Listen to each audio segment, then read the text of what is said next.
Indiana Lawmakers is produced by WFYI in association with Indiana Public Broadcasting Stations. Additional support is provided by the Indy Chamber, working to unite business and community to maintain a strong economy and quality of life. Think about the General Assembly's budget writing process as something akin to mapping out your own family's spending priorities, and then toss that comparison into the nearest trash can. The fact is, aside from their shared focus on finances, the two undertakings have little in common, unless, that is, you employ a veritable army of analysts who crunch reams of data to equip you with detailed projections of your earnings and expenses. Oh, and unless you're blessed with tens of thousands of self-interested relatives who pay third parties big bucks to persuade you to give them ever-increasing slices of the family's financial pie. So grab those calculators, don those green eye shades, and just in case, keep those checkbooks handy. Indiana Lawmakers, from the Statehouse to your house. Indiana's biennial budget begins to take shape long before the General Assembly's actual budget writing session commences. The process picks up speed in the spring, more than 6 months before the session's formal start, when the state budget agency invites other state agencies to detail what they think they'll need to maintain existing operations, to fund any proposed service expansions, and to pay for any capital projects or new facilities. The agencies submit their wish lists in late summer, then defend their requests in the fall at a series of public hearings before the State Budget Committee, a bipartisan panel comprising 4 legislators and the director of the budget agency. In December, armed with a newly released revenue forecast, the Budget Committee puts together a preliminary spending plan. That proposal goes to the governor, who in turn delivers his spending priorities to the General Assembly. As required by Indiana's Constitution, all budget-related legislative deliberations begin in the House, in the Ways and Means Committee to be precise. Once that committee, and subsequently the full House, settle on their spending priorities, the spotlight shifts to the Senate and its primary budgeting panel, the Senate Appropriations Committee. As you might expect, this mid-session milestone kicks off more hearings, more debates, and more revisions, if not downright overhauls. If the budgets that emerge from the full House and Senate differ, and spoiler alert, they always do, the two chambers leaders appoint a 4-person conference committee to hammer out a compromise. Those negotiations inevitably push up against the budget session's April 29 deadline, not only because of lawmakers' time-honored affinity for brinkmanship, but also because of their reluctance to lock in decisions before the release of an updated revenue forecast in mid-April. Once a spending plan passes both chambers and gains the signature of the governor, its provisions take effect July 1, the start of Indiana's fiscal year. Now, you might be wondering what happens if the General Assembly fails to enact a budget by that date. Presumably, the bulk of state government would have to shut down, but the answer is shrouded in uncertainty. Despite a scare in 1993 when the budget didn't come together until late on June 30, in the final moments of an emergency special session, Indiana hasn't started a fiscal year without a budget since the Civil War. Joining me to discuss the budget writing process and what it might yield are 4 people who will be doing a good deal of that writing. Republican Representative Jeff Thompson of Lizton, chair of the House Ways and Means Committee. Democratic Representative Gregory Porter of Indianapolis, the ranking minority member of that committee. Democratic Senator David Niezgodski of South Bend, ranking minority member of the Senate Appropriations Committee, and Republican Senator Ryan Mishler of Mishawaka, chair of the Senate Appropriations Committee. Lots of titles we got to get out of the way there. Thank you all for being here. Let me, by show of hands, how many of you do your own taxes? I'm just, oh boy. For the radio listeners, not a person has raised his hand. I'll assume that means you could do them, but you're so busy crafting Indiana's fiscal policy that you don't have time for your own. Correct. All right, good answer. Jeff Thompson, is this, during session, the best job in the legislature or the worst job in the legislature? Some days it is the absolute best job. Wow. Other days... That's the day after sine die? Yeah. When you adjourn sine die? Other days it's a little more difficult, but I signed up for it. And if I signed up for it, I have a responsibility. Work with people like Representative Porter and try to come to the right spot. And so it just depends on the day. Maybe it depends on the hour. Tell us your approach. Do you go into this thinking, do you start with the forecast with the projected dollars that are available? Do you start with what you see as your own mental wish list? Walk us through that, the unofficial part that isn't in the civics lesson. all those things, yes. I mean, the forecast. All of the above, right? The forecast is critical. You have to know how much you will have. And 2 days ago, I introduced the governor's budget, proposed budget. And that's our starting point. And he has some good ideas in there. We'll work on those. We'll have hearings over the next couple weeks. Representative Porter will be part of those. And we'll learn some more things. It's a constant learning process. And as we learn, we want to try to land in that ideal spot for our Indiana citizens. And you talked about the importance of the revenue forecast. For those who weren't paying close attention back, I think mid-December, December 17th or 18th, about $700 million in new money in the first year of the biennium, down to about $70 million in the second year. So sort of flattens out a little bit. So that's what you're working at. So let's move to the Senate now and the chair of Senate Appropriations. How open are you to literally taking what the House has, or do you see it as just, okay, we have theirs, now we start our part of the process? Walk us through that. I take a little different approach. So several months ago, we took the 23 budget and pretty much stripped it down. We took all the one-time out, some of the other programs. And so that's kind of our starting point. And now we have the governor's budget, so we start backfilling. So with some of the governor's wish list and put that in. And because if we wait and start when we get the House budget, there's just not enough time. So we've already started. And then when we get the House budget, then we kind of backfill a little more. And then we talk to our caucus members, kind of, find the programs that are important to them and then backfill again. So I do it a little different. So I try to start earlier to try to get done in time. And then when you get the forecast, you make those adjustments. So we've already started. We make the adjustments on the revenue based on the forecast, and that changes our numbers. So we work off a spreadsheet that we started. Gregory Porter, let me ask you, as the ranking minority member, you're in a super minority.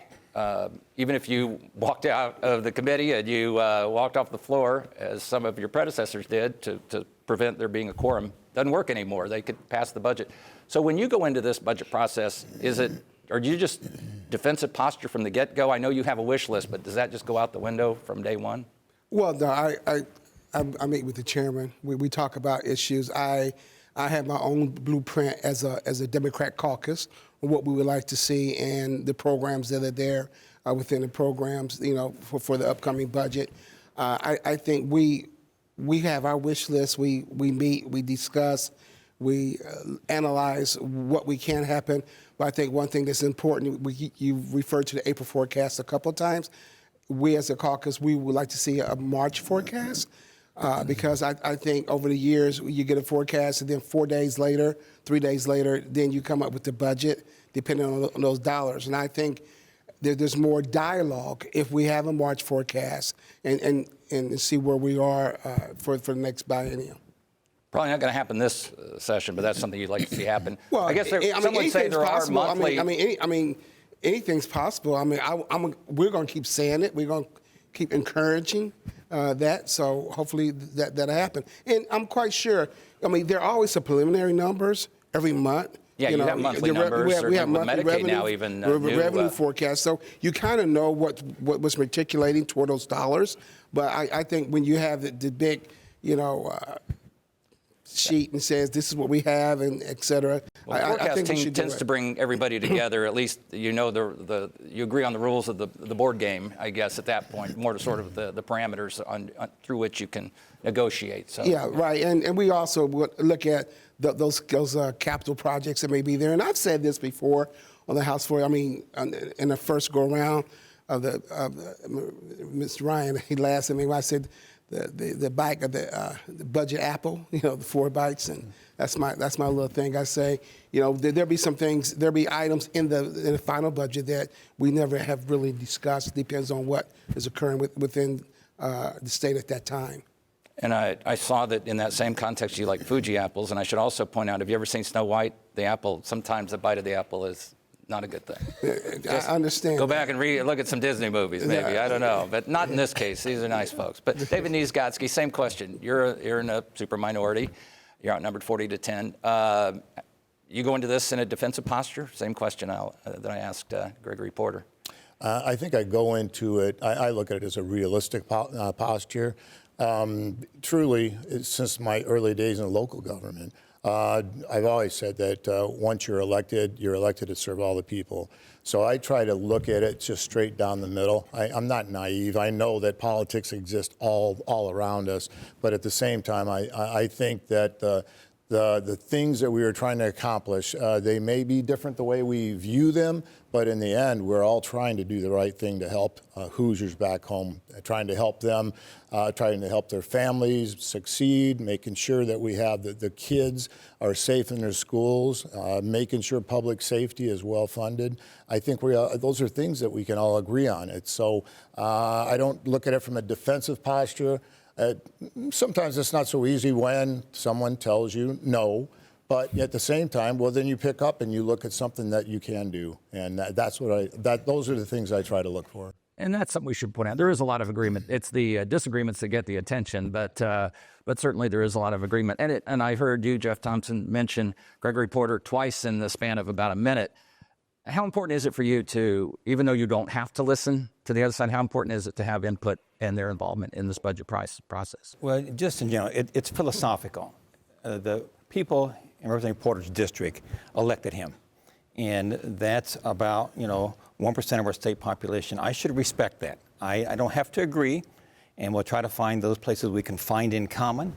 But out of respect for him and his thoughts that's best for his people, I should at least listen to that.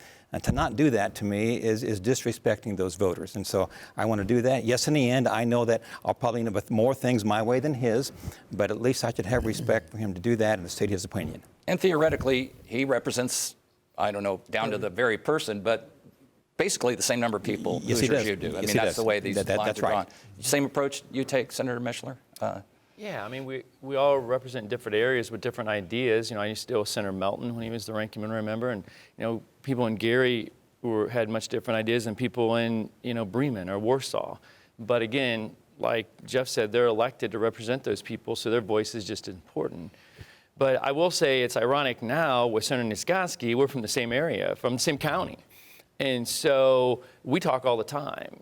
And we represent the same people pretty much. So I would say for the most part, I'd say 97% of the time, we're probably on the same page because we go home to the same people. We're from different parties, but when we sit at home, I don't think people even realize that sometimes because we're talking about what's good for our people at home and not what's good for, different members have their different ideas. We talk about what we should do for our folks. So it's a little different dynamic now having Senator Niezgodski because of the geographic location. St. Joe County Caucus. Look out for them. They probably got a handshake, secret handshake and everything. Gregory Porter, let's get to some of this. We talked a little bit about the process, both the official process and sort of the reality of it. But let's talk about now some of the specifics. The governor did put forth his budget. Basically 5% cuts across the board, few things zeroed out. You said there's some areas of agreement, and I'm guessing a whole lot more that you disagree. Give us a thumbnail. Well, I think, we're very concerned about the inflation in regards to the school funding. I think his proposal talk about average of 2%, but that's not necessarily inflation rate. So, we want to make sure that the schools have more dollars. They are pitching a sweeping voucher program that we do not agree with. Remember, if you recall, our last budget, we did $400 million toward a voucher program on new dollars, which now is entitlement. So it seems like we'll have to look at between $750 to $1 billion more for the expansion of a program that the governor did. That's the whole program. We're looking at, I think, $180 million maybe to go, because it's already 95% of Hoosiers' families qualify. That's so it's not as much of a hit as it might have been had there not been those intermediate steps. Right. And some other things that we kind of agree with. He's talked about Social Security, taxes, and doing 25%. Kind of phase out. So retirees over a period of time wouldn't have to pay. But I think what we have to figure out is where would those dollars come from to backfill those dollars that we do relinquish back to the taxpayer. And I think the tax on tips and things like that are very important. But if you look at it holistically, there are some things that we can agree with. But I'm going to continue to be cautiously optimistic. However, we're here to help to give constructive criticism but also to accept some things that we can agree across the board. But we have a long way to go. Only that first bite of the apple, as you pointed out. David Niezgodski, is education going to be the rub, do you think, for your caucus? Education is a big part of it. Public safety is another big part. Just trying to make sure that Hoosier families, a lot of them are falling behind. When we look at affordable housing, we know that there's a big shortage of affordable housing. Education, I hope that we can find a way to do more. I come from a slightly different perspective also in terms of the vouchers. The vouchers we know are here to stay.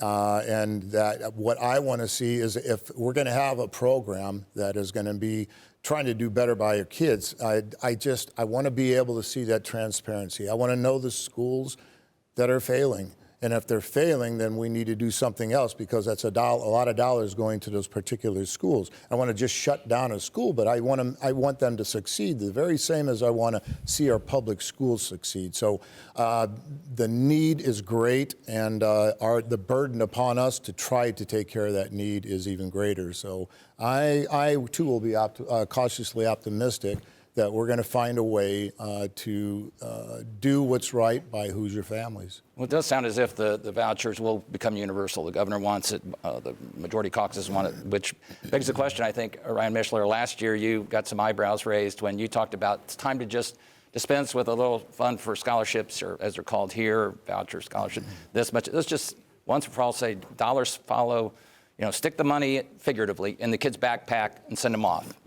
And are you still going to be pushing that this session, or are you satisfied with the incremental changes that will yield universal Well, what vouchers? that brought out is just what I thought. I mean, everybody wanted to protect their kingdom. And what I thought was ironic was money follows the child, and that's how vouchers started.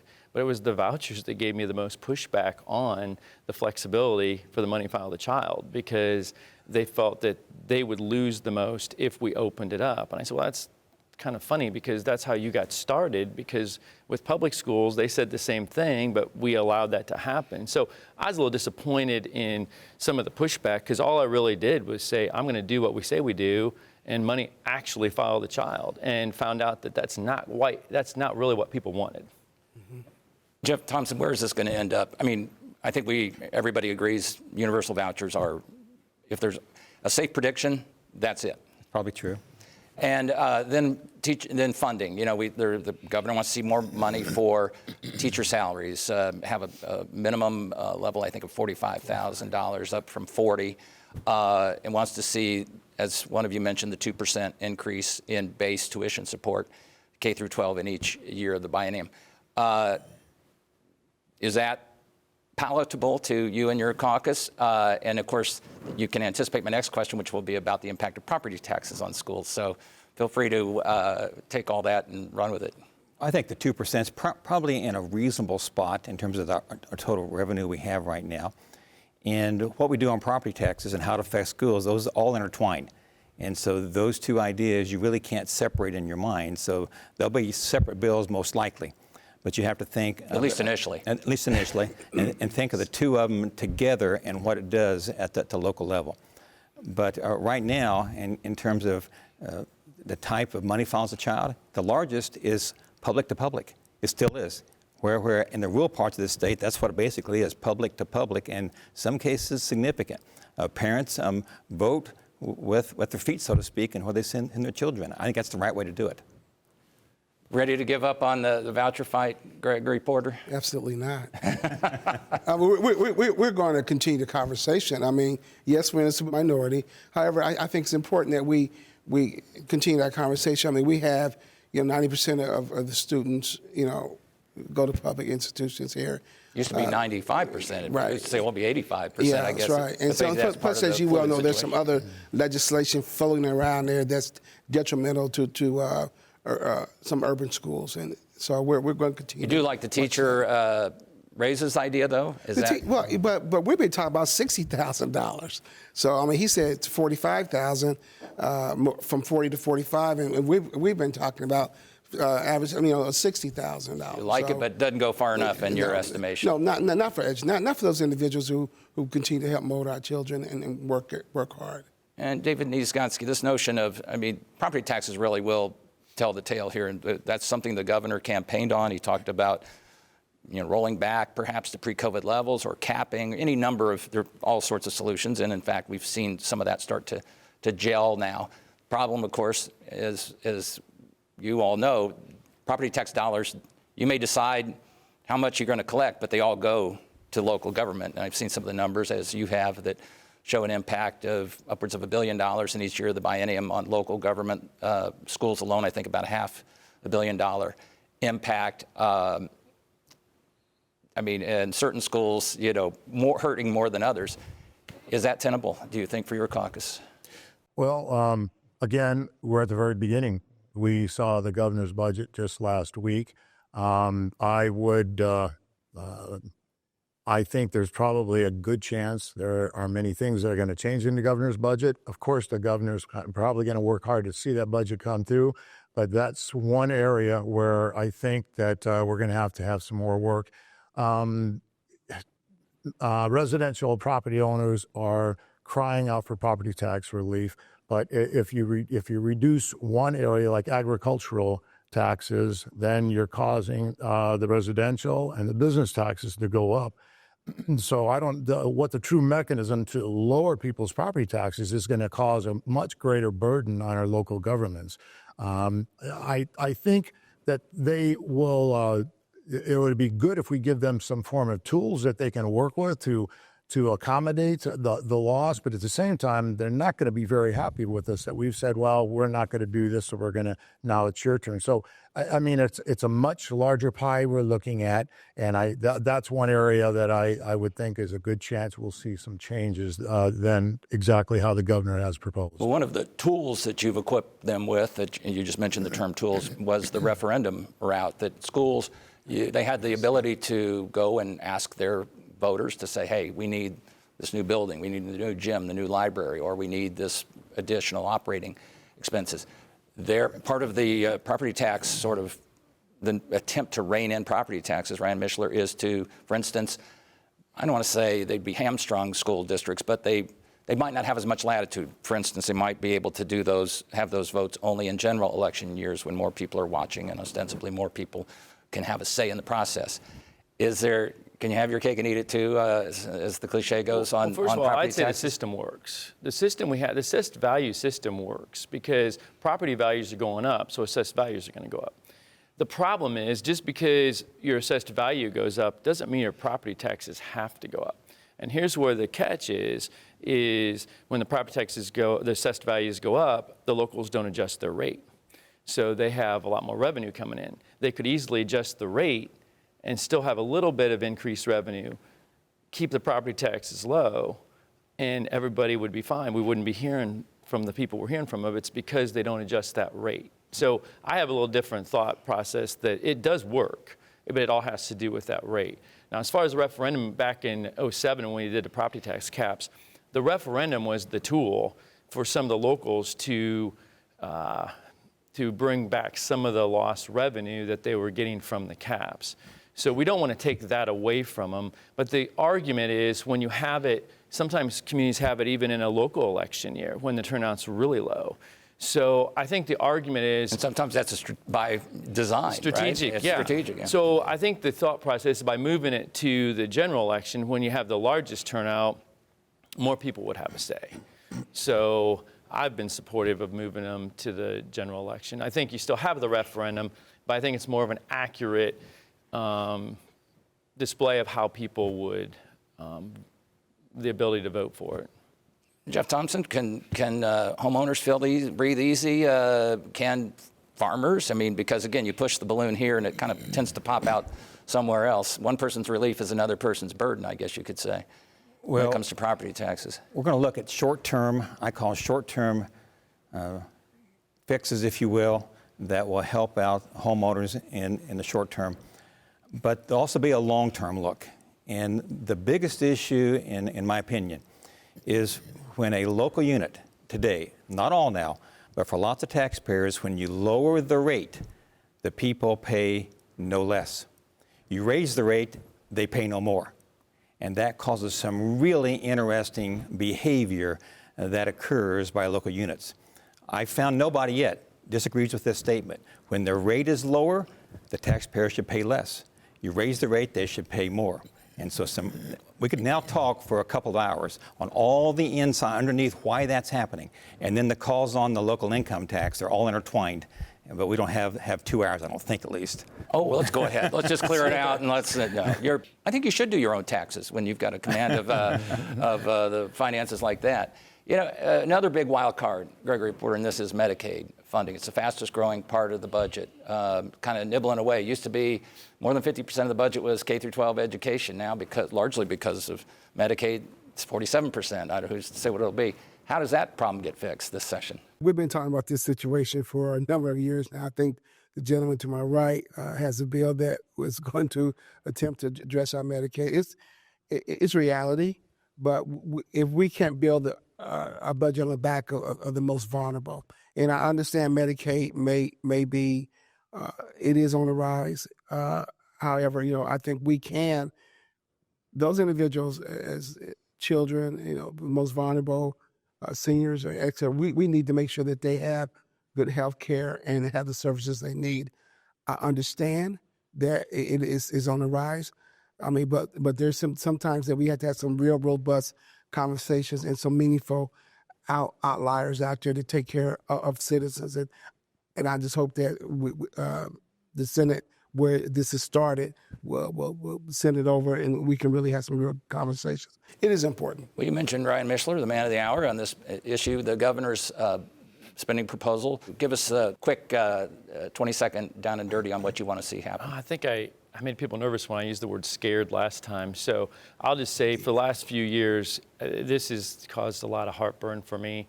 The last budget we increased Medicaid $2.3 billion. 6 months later we find out it's an additional $900 million. Now we're 1.7. So basically over a 4-year period, Medicaid's increased by $5 billion. That rate of increase is greater than our percentage increase in total revenue. And you can't sustain growth like that. And as you said, as that ticks up, the percentage of our budget on K-12 ticks down because that was our largest, 50% of the pie. Now it's down to 47. So if we don't get a handle on Medicaid, it is going to eat into education and other programs. And I know you're right. We have to provide services for the vulnerable, but we also have to figure out a way to do it in more efficient ways. So I think there's a lot of efficiencies that we need to find within the Medicaid program to preserve our other programs. Believe it or not, we are out of time. I thank you for being here to share your thoughts on what obviously will be the front burner issue this session. My guests have been Republican Representative Jeff Thompson of Lizton, Democratic Representative Gregory Porter of Indianapolis, Democratic Senator David Niezgodski of South Bend, and Republican Senator Ryan Mishler of Mishawaka. Some Hoosier lawmakers are targeting diversity, equity, and inclusion policies in Indiana's schools and universities. Is DEI about to DIE on the next Indiana Lawmakers? Well, that concludes another edition of Indiana Lawmakers. Until next week, take care. Indiana Lawmakers is produced by WFYI in association with Indiana Public Broadcasting Stations. Additional support is provided by the Indy Chamber, working to unite business and community to maintain a strong economy and quality of life.